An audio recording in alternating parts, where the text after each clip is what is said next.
দু-একদিনের মধ্যে 11 দলীয় জোটের আসন সমঝোতা দৃশ্যমান হবে। ইউরোপীয় ইউনিয়নের নির্বাচন পর্যবেক্ষক দলের সাথে বৈঠক শেষে এই কথা জানান জামায়াত আমির ডাক্তার শফিকুর রহমান।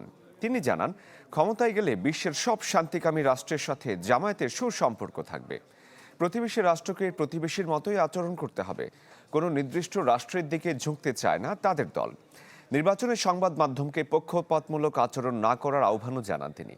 এর আগে জামায়াত আমিরের সাথে দেখা করেন চীনা রাষ্ট্রদূত ইয়াও ওয়েন। রাজধানীর বসুন্ধরায় জামায়াত আমিরের কার্যালয়ে এই সাক্ষাৎ অনুষ্ঠিত হয়। আলোচনা হয় উন্নয়ন সহযোগিতা এবং বাণিজ্য সহ দ্বিপক্ষীয় বিষয়ে। সানশাইন আটা ময়দা সুজি, ভালোবাসায় তৈরি। আমরা স্পষ্টভাবেই বলেছি যে বিশ্বের সবগুলা শান্তিকামী, সভ্য এবং গণতান্ত্রিক রাষ্ট্র যেগুলো আছে সবার সাথেই আমাদের সম্পর্ক থাকবে, বন্ধুত্বের সম্পর্ক। দেশের কল্যাণে গৃহীত সকল সিদ্ধান্ত আমরা সমর্থন করব।